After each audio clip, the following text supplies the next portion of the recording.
저는 늘 꿈이 있습니다. 제 꿈은요, 예수님 믿는 사람들이 늘 성공하고 복된 인생을 사는 것을 꿈꿉니다.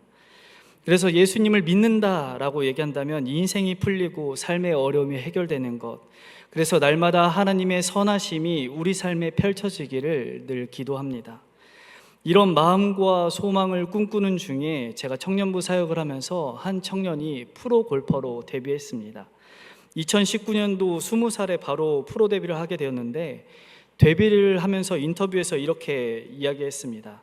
내게 능력 주시는 자 안에서 내가 모든 것을 할 수 있습니다. 빌립보서 4장 13절 말씀, 이 말을 붙들고 저는 매일같이 골프에 임했습니다.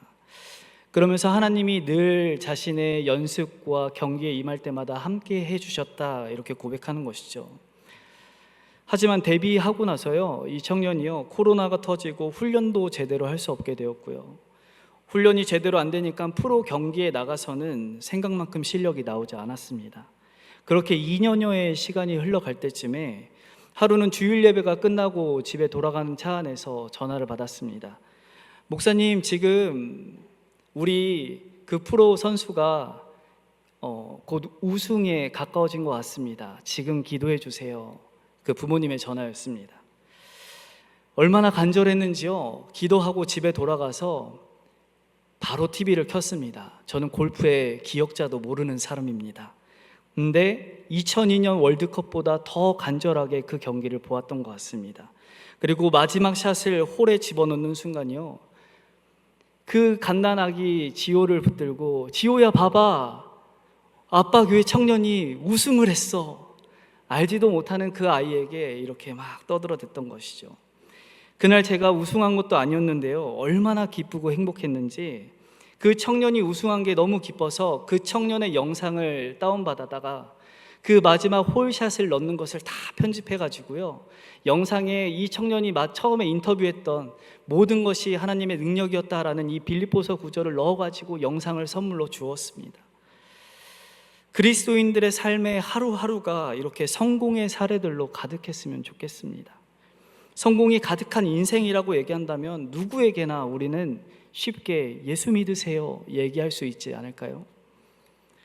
그런데 그 장면을 몇 번이고 돌려보면서 그 골프 공이 들어가는 것을 보면서요, 누웠는데 제 안에 이런 질문이 하나가 들었습니다. 그 청년은 오늘 어떤 마음일까? 당장 우승해서 기쁠까? 아니면 다음에도 우승할 수 있을까라는 걱정 때문에 근심이 있을까? 아니면 내 우승한 모습 때문에 사람들이 너무 기뻐해줘서 부담이 될까? 별 생각을 다 하죠, 제가. 이런 생각이 저에게 떠오르는 것이죠. 물론 그 우승이 그 청년에게 있어서요, 인생의 어떤 순간보다 값지고 큰 행복의 순간이었을 것입니다. 하지만 우리는 잘 알고 있습니다. 무엇인가를 우리가 이루었다라고 생각하고 행복하다라고 느끼면 우리의 마음이 사실 더 복잡한 것이죠.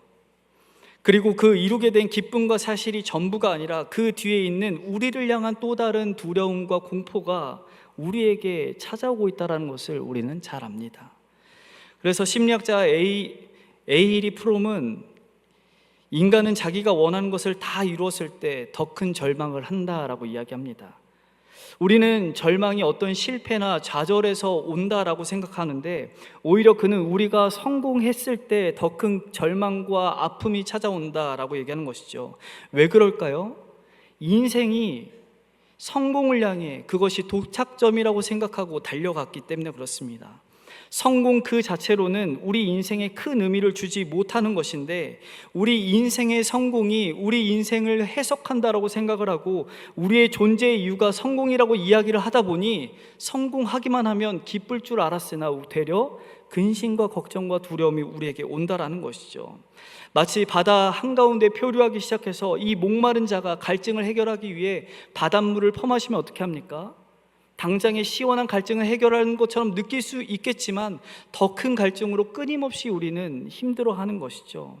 잠깐의 성취는 우리를 기뻐하게 할 수는 있지만 그 자체로는 우리의 존재의 공허함을 채울 수 없다라고 이야기하는 겁니다. 이 고민은 오래전부터 인류가 했던 고민이기도 합니다. 그래서 모든 방면에서 성공했던 성경의 위대한 인물이었던 솔로몬은 전도서를 기록하면서 헛되고 헛되며 헛되고 헛되니 모든 것이 뭐합니까? 헛되다. 그래서 사람이 이 해 아래서 수고하는 모든 수고가 무슨 유익이 있겠는가라고 이야기를 하는 것이죠. 인생의 가장 큰 성공을 경험했던 자가 남긴 이 문장 한마디가요, 단순한 체념이 아니라 삶을 향한 아주 깊은 통찰을 우리에게 주고 있는 것이죠. 우리가 열심히 달려가고 있는 그 방향이 정말 우리를 채울 수 있는가, 그것이 우리를 향한 만족이 될 수 있는가 점검하게 하는 질문이 된다라는 것입니다. 그럼에도 불구하고 세상에 있는 많은 사람들이요, 자신의 갈증을 해결하기 위해 끊임없이 성공대로를 타기 위해 달려갑니다. 그래서 예수님을 모르는 사람들에게 예수 믿으라고 얘기하면 첫 번째 답변이 예수 믿으면 성공합니까? 입니다. 굳이 예수 믿지 않아도 난 지금 잘 살고 있는데 굳이 예수 믿어야 되겠습니까? 교회 나가서 돈 내라고 지금 나 부른 거 아닙니까? 이런 답변이 우리에게 돌아오는 것이죠. 맞는 말입니다. 꼭 교회 다니지 않아도, 하나님을 믿지 않는다고 해도 잘 사는 사람들이 있고 즐겁고 평안한 삶을 살아가는 사람들이 있습니다. 성경에서도요, 하나님을 믿지 않는다고 해서 출세하지 못한다거나 사업을 못한다거나 공부를 못한다고 말하지 않습니다. 무슨 말일까요? 예수 그리스도를 믿는 신앙이 꼭 이 땅에서 우리에게 무슨 영달을 가져온다든지 이 땅에서 하나님의 영광을 보장해 준다라는 그 어떤 포장지가 아니라는 것이죠. 다시 말해 신앙의 가치는 결코 이 땅에서 확인할 수가 없다라고 성경이 우리에게 이야기한다라는 것입니다. 그런데 오늘 본문에 보면요, 우리가 바라는 인생의 최고의 성공을 다 이룬 인물이 한 명 등장합니다. 바로 고레스입니다. 세상 모든 사람들이 동경할 만한 성공을 온몸으로 구현한 사람, 고레스인 것이죠. 그는 전쟁의 영웅이었고 제국의 창시자였고 자신의 이름을 역사에 남긴 사람입니다. 수많은 성을 무너뜨리고 바벨론을 정복했을 뿐만 아니라 한 시대의 질서를 완전히 바꾸어 버린 장본인인 것이죠. 그가 통치한 나라에는요, 수많은 민족이 복속이 되었고 그의 통치 아래서 세계사의 판도가 뒤집히기 시작합니다. 고레스는 단순히 군사적인 전략가가 아니라 정치적인 협상가였고 외교의 감각이 너무 뛰어났던 제국의 리더였습니다. 그래서 고레스 왕은 주전 539년에 거대한 바벨론이란 이 왕국을 피 한 방울 흘리지 않고 무혈 입성합니다. 그런 게 놀랍게도 이 고레스란 이름이요, 단순히 역사책에 기록된 것이 아니라 오늘 어디 기록되어 있습니까? 성경책에 기록되어 있습니다. 단순히 역사 안에서 흘러가는 인물이 아니라 하나님이 직접 그의 이름을 불렀다라고 이야기합니다. 오늘 읽은 본문 이사야 45장은 고레스가 등장하기도 전에 150년 전에 쓰인 책입니다. 다시 말해서 이사야는 고레스가 태어나기도 이전에 그의 이름을 미리 말하며 하나님께서 그를 어떤 방식으로 어떻게 쓰실지를 말하고 있다는 것이죠. 그 말씀이 이렇게 시작합니다. 1절 우리가 함께 읽어볼까요? 1절입니다. 시작. 여호와께서 그에게 받은 고레스에게 이같이 말씀하시되 그 앞에 열국을 항복하게 하며 내가 왕들의 허리를 풀어 그 앞에 문들을 열고 성문들이 닫히지 못하게 하리라. 아멘. 이 한 구절만 보면요, 고레스는 하나님에게 선택받은 왕이었고 하나님의 뜻을 이루는 자로 등장합니다. 실제로 그는 유다 백성의 포로 해방을 허락한 칙령을 쓰기도 했고요, 예루살렘 성전 재건을 가능하게도 했습니다. 구약에 있는 수많은 왕들이 그것을 위해 애썼음에도 불구하고 하지 못했던 일을 이방의 왕 고레스가 해낸 것이죠. 그는 인간적으로 보기에 더 이상 바랄 게 없는 완성형 성공 롤모델입니다. 우리가 꿈꾸는 모든 성취를 이뤄낸 사람 고레스다라고 얘기하는 것이죠. 그런데요, 이런 고레스의 성공 무대 반대편에는 무엇이 등장하겠습니까? 전혀 다른 장면이 비춰지고 있는 것이죠. 이방 민족의 왕 고레스는 거대한 성공을 이루고 있는 반면에 하나님의 백성이라고 불리고 있는 이스라엘 백성은 패망하여 실패한 민족이 되었다라고 얘기합니다. 성전은 불타고 성벽은 무너졌고 왕은 포로가 되어 끌려가서 사라져버렸고 백성들은 흩어져 버린다라고 기록하는 것이죠. 예루살렘은 폐허가 되어서 하나님의 언약 백성이라고 얘기하는 언약 백성이라는 이 이름은 더 이상 위로와 소망이 되어주지 않고 현실의 어려움을 더 가중시켰다라는 것입니다. 실제로 바벨론의 포로로 끌려가는 그들의 현실 앞에서 하나님의 이름은 그들에게 있어서 절망이고 소망이 될 수 없었다는 것이죠. 사랑하는 제가족 여러분, 만약에 여러분이 고레스와 이스라엘 중에서 택하라고 한다면, 그 자리에 설 수 있다라고 얘기한다면 누굴 선택하시겠습니까? 모든 것을 이룬 고레스입니까? 아니면 모든 것을 잃은 이스라엘입니까? 저는 100이면 100 고레스 편에 서고 싶습니다. 망설임 없이 아마 고레스를 선택할 것만 같습니다. 고레스는 모든 면에서 마치 하나님이 이뤄낸 성공을 달려온 성공가도를 걸어간 사람이기 때문에 그런 것이죠. 그런데 이 장면을 조금 더 깊이 살펴보면요, 단순히 성공과 실패의 이야기를 그리고 있는 것이 아닙니다. 이 모든 일을 뒤에서 조종한 분이 계시다라고 오늘 기록하는 것이죠. 누가 고레스를 세우고 누가 이스라엘을 무너뜨리셨습니까? 이렇게 거대한 성공을 거둔 고레스를, 그리고 철저히 무너진 이스라엘을, 이 두 장면이 맞부딪히고 있는 그 역사 한가운데에 누가 계시다라고 이야기합니까? 우리 현대인의 성경으로 번역한 1절을 이렇게 기록합니다. 같이 읽습니다. 시작. 여호와께서 그의 기름 부음을 받은 고레스에게 말씀하신다. 내가 너희 오른손을 잡고 너로 하여금 여러 나라를 정복하게 하며 왕들의 권위를 약하게 할 것이다. 내가 성문들을 내 앞에서 열어주어 그 문들이 닫히지 못하게 할 것이다. 1절이 무엇을 의미하고 있을까요? 이방인의 왕을 성공할 수 있도록 도우신 배후에는 언제나 여호와 하나님이 있었습니다라고 여호와 하나님이 얘기하고 있다는 것이죠. 그런데 이어지는 말씀 4절과 5절에는요, 하나님이 공통된 특징을 하나 이야기합니다. 너는 나를 알지 못하였을지라도, 고레스야 너는 나를 알지 못했을지라도, 이 말을 반복해서 4절과 5절에 기록합니다. 무슨 말일까요? 고레스가 하나님을 알았다 몰랐다? 몰랐다라는 겁니다. 하나님은 고레스를 친히 붙드시고 그에게 열국을 정복할 수 있는 힘과 지혜와 능력을 주시고 유다 백성을 해방할 수 있는 능력도 주셨습니다. 하지만 고레스는 하나님을 전혀 알지 못했다라는 것이죠. 그가 성취한 모든 성공은 하나님의 계획 안에서 이루어졌지만 그는 하나님을 알지 못했다라는 겁니다. 하나님이 그를 사용하시긴 하셨지만, 그래서 그에게 거대한 성공을 이루셨지만, 허락해 주셨지만 그는 하나님과 아무런 관계가 없습니다. 그는 하나님의 자녀가 아닙니다라고 이사야의 말씀을 통하여서 우리에게 선포하고 있다는 것이죠. 다시 말해 지금 이 땅에서 고레스와 같이 성공한다는 것이 곧 하나님에게 복받은 사람입니다라고, 나와 함께 하시는 하나님이 나에게 은혜를 베푸셨습니다 라는 것이 내 인생의 성공에 달려있지 않다라고 얘기하는 것이죠. 우리는 자꾸만 이 성공에 집착을 합니다. 그래서 이 성공이 하나님의 축복이라고 생각을 하는 것이죠. 저 사람은 승진했으니까 축복받았다. 우리 교회는 인원이 불어나니까 은혜가 있네.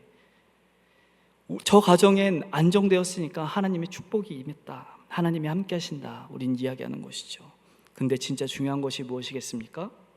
하나님이 고레스에게 성공적인 인생을 허락했을진 몰라도 그는 하나님과 전혀 관계없는 하나님의 자녀가 결코 아니다라고 오늘 성경이 기록하고 있다는 것이죠. 이 뜻이 더 잘 드러나는 부분이 다니엘서에도 등장을 합니다. 포로로 끌려간 다니엘이 나라가 멸망당하고 포로로 끌려갈 때 그 이유를 다니엘서 1장 2절에 이렇게 기록합니다. 같이 읽습니다. 시작. 주께서 유다 왕 여호야김과 하나님의 전 그릇 얼마를 그의 손에 넘기시네. 본문은 멸망당한 사건의 전체 주어가 무엇이라고 얘기합니까? 주께서 행하셨다라고 얘기합니다. 다른 이방 나라들은 자신의 능력과 힘으로 행했습니다라고 이야기하고, 이스라엘 백성들도 우리가 멸망했습니다라고 이야기하고 있을 때 다니엘은 그것을 기록하면서 이 모든 것을 넘기신 이는 여호와 하나님이십니다라고 기록하고 있다는 것이죠. 성전 안에 있는 그릇 얼마를 바벨론 신전에 넘기신 분도 여호와 하나님, 모든 이스라엘의 멸망과 흥망성쇠를 주관하신 분도 여호와 하나님. 하나님은요, 남유다 왕국에 끌려다니시는 분이 아니십니다. 바벨론에게 지시는 것도 아니십니다. 바벨론 신에 패배한 것도 아닙니다. 하나님께서 친히 남유다와 성전 그릇을 바벨론에게 넘기기로 작정하셨다라는 것이죠. 한때 한국교회는 국민의 25%, 그러니까 1000만 명이 그리스도인, 그 이상이 그리스도인이다라고 언급을 했습니다. 그러나 최근 통계청에 의하면요, 기독교인 800만 정도이고 그 중에서 정통 기독교인들은 이단으로 분리됐을 때 이단은 200만, 실제 정통 기독교 안에 속해 있는 사람은 600만 정도라고 얘기합니다. 그 중에서 가나안 성도, 안 나가는 성도, 그러니까 지에서 지금 아직도 방학 중인 성도를 100만 명이라고 주장하고 있는데, 그러면 몇 명이겠습니까? 진짜 그리스도인은 500만 밖에 되지 않습니다. 한국 교회가요, 수가 날로 감소하고 있습니다. 신앙을 가진 이들이 급격하게 줄어들고 있는 것이죠. 그에 따라서 교회의 영향력도 크게 줄어들고 있습니다. 그러면서 우리는 은연중에 이런 생각을 하는 것이죠. 교회가 이렇게 약해졌으니 하나님이 약해지신 것 아닙니까? 그러나 결코 그렇지 않다라는 것이죠. 하나님은 이 땅의 어떤 요소에 의해서 강해지거나 약해지는 그런 분이 아닙니다. 그분은 언제나 영원토록 동일하신 하나님이시라는 것이죠. 남유다가 멸망하고 성전이 유린된 이유가 어디 있었습니까? 하나님이 약해서가 아니라 하나님의 뜻과 계획이 있어서 남유다를 세상 가운데 넘기셨다라는 것이죠. 우리는 지금 하나님조차도 어쩔 수 없는 상황을 경험하고 있는 것이 아닙니다. 우리는 여전히 하나님의 계획 안에 있고 하나님의 통치 안에 있다라는 것이죠. 하나님의 교회가 세상에 미미한 영향력을 끼친다 할지라도, 기독교인의 수가 줄어들고 있다 할지라도, 이 모든 것을 허락하신 것은 하나님이시지 세상이 강해서가 아니라는 것입니다. 이런 모든 배후에는 여전히 우리의 하나님, 여호와 하나님, 우리의 아버지가 계신 것이죠. 저는 오늘 이 말씀이 고레스와 이스라엘 백성에게만 주어진 하나님의 말씀이라고 생각하지 않습니다. 오늘 이 시대도요, 하나님은요, 고레스처럼 하나님을 모르는 사람들을 사용하십니다. 대통령이 됐든 기업인이 됐든 연예인이 됐든 정치인이 됐든 하나님은 하나님의 계획과 그 뜻을 이루시기 위해서 믿지 않는 자들에게 우리로서는 이해할 수 없는 거대한 성공과 그 삶을 주시기도 하시고, 동시에 그 사람이 얼마든지 하나님의 뜻대로 사용할 수 있도록 하나님이 역사의 배후에서 보이지 않는 손으로 인도하고 있다는 것이죠. 지금 우리 시대, 우리가 살아가는 이 삶, 이 나라에는요, 그 긴장과 충돌, 그 갈등이 존재하고 있습니다. 사회를 바라보면요, 막막하고 먹먹합니다. 어떻게 내 자녀를 길러야 될지, 우리는 어떻게 살아야 될지 갈등과 혼란 가운데 우리가 있는 것이죠. 사람들은 정권을 바뀌기를 바라는 사람들이 있고, 기독교 가치를 회복하기 위해 특정 정당의 집권을 소망하는 사람도 있습니다. 심지어 정치적인 이념과 신앙을 동일시하면서 서로를 향해 우리는 나를 세우고 교회 안팎으로 우리는 싸워나가고 있는 것이죠. 그런데 여러분 잘 들어보십시오. 양쪽 진영의 모든 이야기를 다 들으면 맞는 말입니다. 틀린 말이 별로 없습니다. 양측의 말을 다 듣다 보면요, 다 이해됩니다. 그리고 서로 다른 이야기를 하고 있는다라고 생각이 되지만요, 그 내면에 무엇이 있을까요? 다 이 나라가 잘 되길 바라는 마음입니다. 이 땅이 하나님의 나라처럼 정의롭고 거룩해지기를 원하는 그 갈망, 정말 성공적인 삶을 간절히 바라는 그 마음으로 서로 간에 이야기를 하고 있다는 것이죠. 그래서 저는 최근에 어떤 목사님이 하셨던 말씀이 기억에 남습니다. 그분이 이렇게 얘기했습니다. 지금은 우리는 판단을 유보할 때입니다. 누가 맞고 틀리냐를 말하기보다 하나님 앞에 먼저 무릎 꿇고 기도할 때입니다. 이 말을 가지고요, 우리나라의 많은 기독교인들이 정치의 색깔을 정하십시오, 말하십시오, 이렇게 얘기합니다. 저는 근데 이 목사님의 말씀에 동의합니다. 왜냐하면 왜 판단을 유보하자라고 했을까요? 지금 이 시대에 가장 필요한 것은요, 내 판단의 잣대를 가지고 누군가를 심판하는 손가락질을 내미는 것이 아니라, 우리 눈에는 비록 이 나라가 망해가는 것 같고 사탄이 역사하고 있는 것 같아서 마음이 찢어지고 있지만, 이 모든 역사의 나라를 다스리고 있는 분이 누구시다? 하나님이시다. 그렇기 때문에 내 생각과 판단과 가치를 다 내려놓고 모든 정죄를 멈추고 하나님의 뜻을 구하는 기도를 하는 손, 엎드려지는 무릎이 지금 우리에게 필요하다. 하나님의 은혜가 필요하기 때문에 우리의 판단을 유보하자라고 얘기하는 것이죠. 그런데 여기서 우리가 기억해야 될 것이 하나 있습니다. 고레스는 하나님이 사용하시는 왕이었지만 그가 하나님의 나라를 세운 것이 아니었습니다. 하나님은 고레스를 통해 이스라엘을 회복시키셨지만 고레스 자신은 하나님의 백성이 되지 않았다라는 것이죠. 그는 하나님의 계획 안에 있었지만 하나님과 아무런 관계가 없는 사람이었다라는 것이죠. 그렇다면 우리는 지금 어떤 마음으로 이 시대를 바라보고 살아가야 되겠습니까?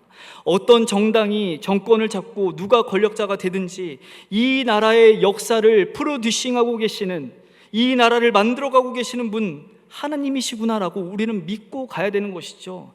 우리는 그 하나님께서 온 세계와 열방뿐만 아니라 바로 지금 이 혼란스러운 대한민국의 역사 역시도 하나님께서 친히 지금 만들어가고 있는 중이다. 우리는 보지 못했는데 하나님이 뚝딱뚝딱거리고 있는 그 소리가 성경 안에서 온 나라 열방 가운데서 만들어져 가고 있구나. 우리는 믿음의 눈을 들어 볼 수 있다는 것이죠. 그러기에 오늘 우리는요, 누가 맞다, 누가 옳다 이런 싸움보다 지금 정권이 하나님의 나라인가, 지금 정치인이 하나님의 대리자가 맞는가, 이런 질문보다 더 본질적인 질문, 더 깊은 질문을 우린 던져야 합니다. 지금 나는 하나님의 백성으로 살고 있는가? 지금 나는 이 분열된 시대 속에서 하나님을 신뢰하고 있는가? 우리는 물어야 된다는 것이죠. 왜 우린 이런 질문 속에서 우리가 그렇게 살아가야 될까요? 예수님이 그렇게 하셨기 때문에 그렇습니다. 예수님은요, 로마 제국 그 압제 속에서 태어나 성육신하신 하나님이시죠. 근데 성육신하셨을 때 예수님이 로마를 당장 무너뜨리자, 그곳에 바로 하나님의 나라를 건설하자, 이 땅에 즉시 하나님의 나라를 설립해야 된다라고 얘기하신 적이 단 한 번도 없습니다. 주님은 그 로마 세계 안에서 하나님의 나라를 선포하시고, 하나님의 나라는 사람의 정치 진영에 있는 것이 아니라 하나님과의 관계 안에 있다, 그 관계에서 시작된다라고 우리에게 이야기한다라는 것이죠. 그래서 사도 바울은 로마 황제가 통치하던 그 시대에 뭐라고 얘기합니까? 로마서 13장에 모든 권세와 권력은 다 누구에게로부터 왔다? 하나님께 왔습니다. 악한 왕이든 선한 왕이든 모든 권력과 권세는 하나님이 허락하신 겁니다 라고 고백하는 것이죠. 그래서 악한 왕이든 선한 왕이든 모두 주님이 세웠기 때문에 그들의 정권을 뒤집기보다 죄악으로 혼탁한 세상 안에서 하나님의 방식으로 하나님의 질서를 따르는 삶을 살아가 봅시다. 그게 하나님의 나라를 살아가는 사람들의 태도입니다. 그래서 그렇게 살아가는 사람들에게 사람들이 뭐라 부르기 시작했습니까? 저 사람들은 그리스도인이다, 그렇게 부르는 겁니다. 그럼에도 불구하고 한국 기독교는요, 이미 교회 안에서부터 양극단으로 나뉘어서 여러 가지 생각으로 서로에게 상처를 줍니다. 왜 그렇게까지 할까 보면요, 우리 한국 기독교인들이 한국은 곧 하나님의 나라입니다라고 생각을 하고 있기 때문이라는 것이죠. 이 생각이 우리 저변 안에 있습니다. 한국은 하나님께서 은혜를 베푸셔서 일제강점기에서부터 일어났으니까, 하나님의 은혜를 맛봤으니까 여기가 하나님의 나라 아닙니까? 하나님께서 은혜를 주셨는데 지금도 우리도 그 은혜 가운데 거해야 되는 거 아닙니까? 하나님의 나라인데 이렇게 가다가는 하나님의 나라가 망하는 것 아니겠습니까? 이렇게 생각을 하고 서로 간 싸우고 있다는 것이죠. 이런 생각을 하다가요, 우리 생각과 똑같이 생각을 했던 한 사람이 떠올랐습니다. 로마 시대를 살던 성 어거스틴입니다. 그가 신국론에 책을 썼는데 주후 410년에 로마가 무너졌을 때 많은 사람들이 충격을 받았습니다. 왜냐하면 당시에 로마는 기독교를 국교로 삼고 흥왕하며 로마 자체가 이 하나님의 나라, 하나님의 도성이라고 생각했기 때문에 그렇습니다. 그런데 그 하나님의 나라요, 하나님의 도성이라고 생각한 이 로마가 이방인의 손에 함락되어 버리는 것이죠. 그래서 하나님의 나라는 결코 멸망하지 않는 나라인데 어떻게 하나님의 나라가 멸망할 수 있습니까? 라고 얘기하며 이 기독교를 비방하기 시작했다는 것이죠. 그때 어거스틴 역시도 너무 큰 충격을 받았는데 그도 로마가 하나님의 나라라고 생각했기 때문에 그런 것이죠. 그런데 그가 신국론에서 이렇게 얘기합니다. 하나님의 도성은 인간의 도성과 본질적으로 다르다. 인간의 도성은 무너질 수 있지만 하나님의 도성은 결코 무너지지 않는다. 어거스틴과 이 로마 사람들이 착각한 것이 무엇입니까? 로마가 기독교를 국교로 받아들였기 때문에 곧 이게 하나님의 나라라는 착각에 빠져 있다는 것이 큰 위험이었다는 것이죠. 하지만 그가 분명히 이렇게 선포합니다. 하나님의 나라는 어떤 정치 체제나 국가, 국제가 제국이 될 수 없다, 이렇게 얘기하는 것이죠. 하나님의 나라는 사람의 손으로 세워지는 것이 아니라 하나님이 직접 세워져가는 나라, 영원히 지속되는 도성, 하나님의 나라는 계속해서 전진해 나간다라는 것입니다. 그래서 제가 화면을 하나 준비했습니다. 그림 띄워주시면 됩니다. 저 검은색으로 있는 굴곡이 세상 나라의 역사입니다. 세상 나라는요, 끊임없이 흥왕하기도 하고 망하기도 합니다. 성쇠하는 것이죠. 그런데 초록색으로 된 하나님의 나라는 어떻게 됩니까? 일직선으로 흘러갑니다. 그런데 이 세상의 나라와 하나님의 나라는 동시에 하나님께서 통치하시며 어떻게 흘러간다라고 마지막 기록하죠? 함께 흘러간다라고 기록합니다. 그래서 하나님의 나라가 흘러가고 있는 이때에 나라가 흥왕하기 시작하면 하나님이 선하게 일하시나 보다라고 생각을 하고, 하나님의 나라가 우리 이 세상 가운데서 약해지기 시작한다라고 생각이 되면 나라가 망해간다라고 느껴지는 것이죠. 근데 그렇지 않다라는 것입니다. 나라의 흥망성쇠와 상관없이 하나님의 나라는 어떻게 한다? 직진하는 중입니다. 나아가는 것이죠. 세상의 역사가 흥황할 때 하나님의 선하신 통치가 생각이 된다, 경험이 된다? 아닙니다. 반대로 하나님의 나라가 망해갈 때 하나님은 숨어 계신다? 아닙니다. 이런 모든 생각이 잘못됐다라는 것입니다. 세상이 흥황하고 세상이 망한다고 해서 하나님의 나라가 흥황하거나 망하는 것이 아니다. 하나님의 나라는 끝까지 멈추지 않았고 하나님께서 원하시는 그때까지, 예수 그리스도가 다시 오시는 그날까지 끝까지 달려가고 있다는 것을 성경 전체가 지금 이야기하고 있다는 것이죠. 우리도 하나님 나라를 한국이라는 국가와 동일시하거나 어떤 정치 세력과 동일시하는 노력을 하고 있습니다. 그런데 이미 이것은요, 로마와 이미 중세시대에 많은 사람들이 그렇게 해서 실패했다는 것을 우리는 잘 알고 있습니다. 어거스틴이 그래서 또 이렇게 얘기합니다. 로마가 무너졌어도 하나님의 나라는 무너지지 않습니다. 하나님의 나라는요, 눈에 보이는 제국이나 나라가 아닙니다. 하나님을 사랑하는 사람들의 공동체의 모임입니다. 우리가 하나님의 통치를 받고 있기 때문에 이 땅에서 하나님의 나라가 드러나고 있는 것이지, 하나님의 나라가 한국 전체에 임한 것이 아니라는 것이죠. 예수 그리스도가 와야 됩니다. 주님이 오셔야만 하나님의 나라가 완성된다는 것이죠. 그러면 우리는 여기서 질문을 던져야 합니다. 그렇다면 하나님은 왜 택하신 백성이 아니라 하나님을 알지도 못하는 그 고레스 왕을 쓰신 것입니까? 하나님은 왜 하고 많은 왕들 중에서, 그 많은 이방인 정치인들 중에서 하필이면 하나님을 알지도 못하는 이방인 고레스를 쓰셨습니까? 그에게 기름 부음을 주시고 그의 오른손을 붙드시고 그를 열방을 그의 손에 넘겨주셔서 승리하게 하신 이유가 무엇입니까? 물어야 되는 것이죠. 그걸 4절에서 이렇게 기록합니다. 우리 4절 같이 읽습니다. 시작. 내가 나의 종 야곱, 내가 택한 자 이스라엘 곧 너를 위하여 내 이름을 불러 너는 나를 알지 못하였을지라도 내게 칭호를 주었노라. 아멘. 하나님이 고레스를 쓰신 단 하나의 이유를 뭐라고 얘기합니까? 나의 야곱, 나의 종 야곱, 내가 택한 이스라엘 백성들을 위해서 고레스를 택하였다라고 기록하는 것이죠. 고레스는 이스라엘 백성을 향한 하나님의 구원 계획의 도구였을 뿐, 그 성공은 순전히 죄악 가운데서 실패한 이스라엘을 다시 회복시키게 하기 위한 하나님의 방편이었다. 그 이상도 그 이하도 아니다라는 것이죠. 그는 하나님의 계획이었고 그의 계획의 목적은 이스라엘의 회복에 있다라는 것입니다. 죄악으로 인해 무너진 예루살렘을 회복하고 파괴된 성전을 다시 세우기 위함이다라는 것이죠. 그런데 이 고레스 이야기가 45장에 갑자기 등장하는 게 아닙니다. 바로 앞장인 44장 28절에 이렇게 예고합니다. 하나님이 이렇게 얘기합니다. 같이 읽습니다. 시작. 고레스에 대하여는 이르기를 내 목자라 그가 나의 모든 기쁨을 성취하리라 하며, 예루살렘에 대하여는 이르기를 중건되리라 하며, 성전에 대하여는 내 기초가 놓여지리라 하는지라. 아멘.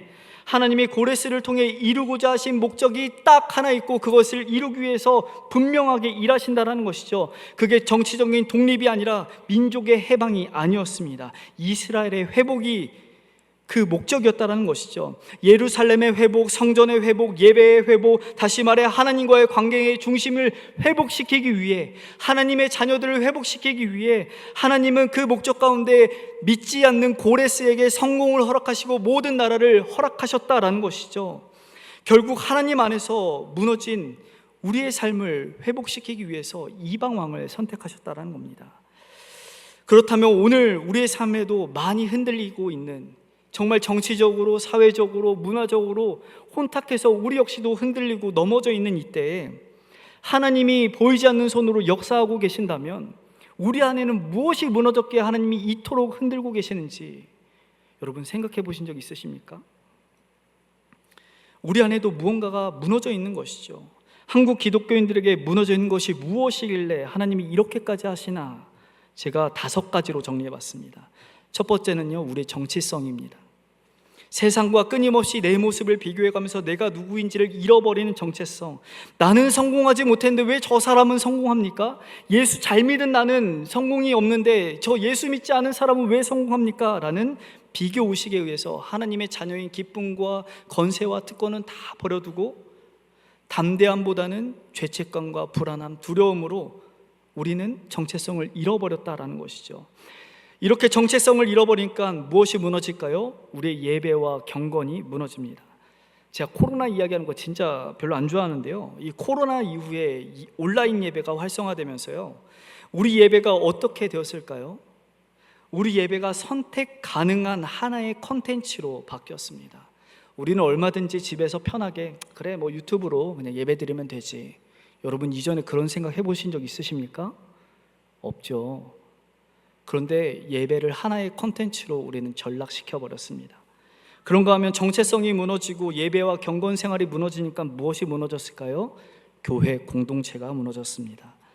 정체성이며 예배며 다 개인에 관련된 것이었습니다. 세상처럼 개인주의를 팽배하고 교회 가봤자 별거 없네, 오히려 상처와 실망만 있지, 믿는 사람들이 함께 모이는 것이 아니라 교회는 그냥 내가 선택한 서비스 정도로 생각하는 것이죠.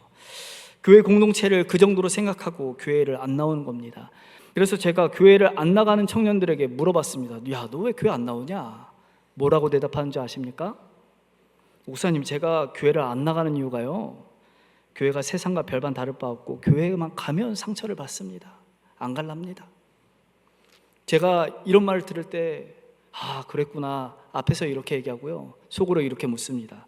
그래, 너 상처받을 수 있지. 얼마나 아팠니? 근데 너는 그 상처를 주지 않기 위해 건강한 그리스도인 예수님 닮은 사람이 되기 위해 넌 뭘 했니? 너는 너의 삶을 예수님 닮기 위해서 도대체 뭘 했니? 묻고 싶은 것이죠. 예수 그리스도 안에서 죄사함을 받아서 내 내면 안에 성령께서 날마다 함께 하심으로 내 상처를 치료하셨음에도 불구하고 날마다 나를 상처 입히는 그 한 사람 때문에 나는 교회에 안 나간다라는 말이 당최 이해가 되지 않는 것이죠. 그러면서 또 하나의 질문을 던집니다. 쟤는 구원을 받았을까? 진짜 예수님을 믿을까? 이렇게 살면요, 무슨 일이 일어난 줄 아십니까? 세상이 우리를 뻔하게 봅니다. 그리스도인이라고 이제는 말할 수 없다라는 것이죠. 그러면서 또 하나가 무너지기 시작합니다. 세상 속에서 그리스도인의 존재감이 무너지는 겁니다. 그리스도를 닮아서 다른 사람들에게 상처를 주지 않는 몸부림을 멈춰버린 그리스도인들이 세상에서 똑같이 살아가면서 그리스도인이나 불리지 못한다라는 것이죠. 능력 자체가 우리에게 나타나지 않습니다. 세상과 똑같은 삶을 살아가니까 아무런 존재감이 없는 것이죠. 이렇게 존재감이 없는 그리스도인들이 세상 밖에 살아가면 무슨 일이 일어날까요? 마지막에 무너지는 건 하나님에 대한 소망이 무너집니다. 교회가 세상의 빛이 될 수 있다는 기대감을 주어야 되는데 세상은 그리스도인들을 통해서 하나님의 살아계심과 그 영광을 보지 못하니까, 그리스도인들이 무너져 있으니까 세상은 하나님의 영광을 당최 볼 수 없는 것이죠. 그래서 소망이 없는 삶을 살아가게 되는 겁니다. 그래서 지금 하나님은 우리 이 나라를 뒤흔들기 시작한 것이죠.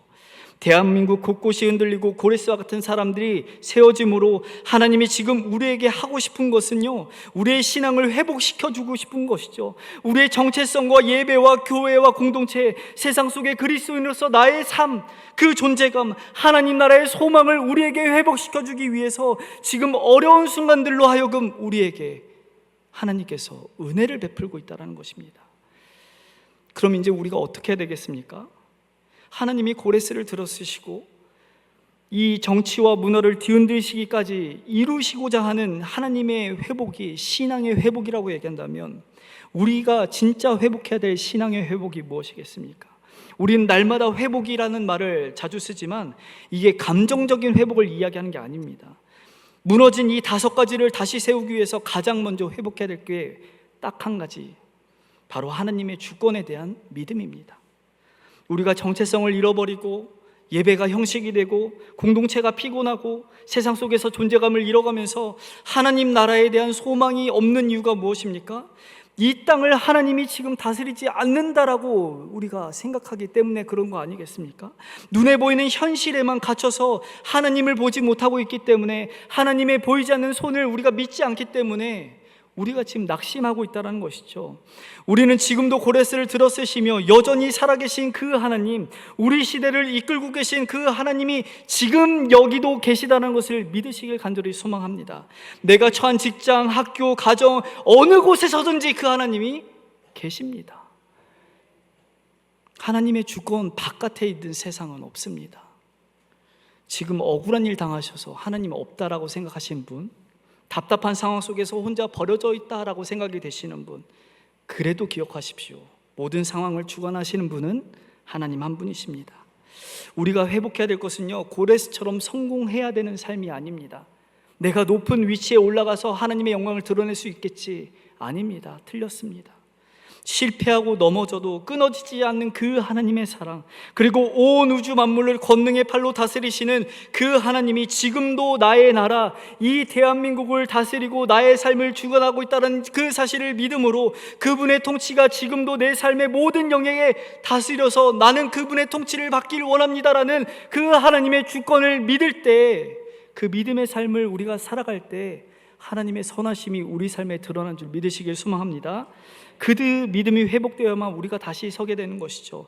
하나님이 다스리십니다. 하나님이 다스리십니다. 하나님이 다스리십니다. 이 말을 되뇌이십시오. 하늘의 하나님입니다.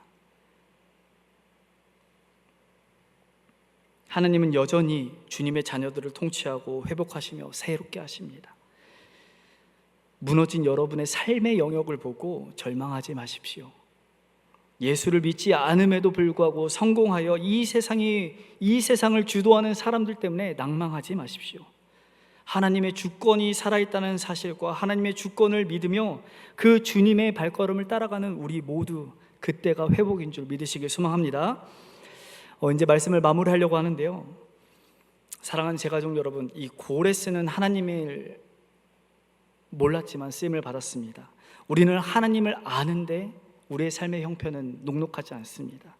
하나님은 우리를 위해서 역사하시고 우리를 회복하기 위해서 모든 것을 계획하시는 하나님입니다. 그러기에 이 세상의 흐름에 휘둘리지 마십시오. 고레스와 같은 성공을 부러워하지 마십시오. 내가 하나님의 자녀라는 것과 하나님의 회복 프로그램이 시작되었다는 것을 믿으십시오. 우리 하나님이 PD가 되어주셨고 연출가가 되어주셔서 2025년도를 지금 뭐하고 계십니까? 프로듀싱하고 계십니다. 만들어가고 계신 것이죠. 사랑하는 여러분, 이 이사야 45장이요, 단순히 고레스란 역사적인 인물의 성공을 주목하는 예언이 아닙니다. 지금 하나님의 자녀들을 향한 하나님의 거룩한 회복을 선포하고 있는 것이죠. 이 회복 프로듀싱의 결말이 어떻게 될까요? 5절과 7절 우리 함께 읽도록 하겠습니다. 5절부터 읽습니다. 같이 시작. 나는 여호와라, 나 외에 다른 이가 없나니 나 밖에 신이 없느니라. 너는 나를 알지 못하였을지라도 나는 내 띠를 동일 것이요 해 뜨는 곳에서든지 지는 곳에서든지 나 밖에 다른 이가 없는 줄을 알게 하리라. 나는 여호와라, 다른 이가 없느니라. 나는 빛도 짓고 어둠도 창조하며 나는 평안도 짓고 환난도 창조하나니 나는 여호와라, 이 모든 일들을 행하는 자니라 하였노라. 아멘. 이 혼란스러운 시대 가운데서도 우리로 하여금 하나님의 자녀다운 삶을 회복하게 하여 주시고, 하나님이 우리에게 그 회복을 통해서 보여주고 싶으신 것은 딱 하나입니다. 하나님의 영광입니다. 그 하나님께서 우리를 회복시켜 주시길 소망합니다. 그래서 내 삶이 하나님의 이름이 다시 기록이 되고 기억이 되며 예배가 회복이 되고 하나님과의 관계가 다시 살아나는 것, 이것이 바로 지금 2025년도를 만들고 계시는 하나님의 목적이요 우리를 향한 뜻인 줄 믿으시길 소망합니다. 그래서 날마다 그 예수님으로 충만하여 우리 삶 가운데 하나님이 다스리십니다라는 고백을 날마다 하시는 프로듀스 2025년도를 살아가는 우리 모두가 되시길 우리의 주관자 되시는 예수 그리스도의 이름으로 축복드립니다. 우리 함께 그 마음 다해서 주가 일하시네 라는 찬양을 함께 할 텐데요, 날이 저물어 갈 때, 빈들에서 걸을 때, 그때가 하나님의 때입니다. 내 힘으로 모든 것이 안 된다라고 생각이 들 때 우리는 하나님이 일하심을 경험할 수 있습니다. 우리 그 마음으로 우리 함께 찬양하도록 하겠습니다.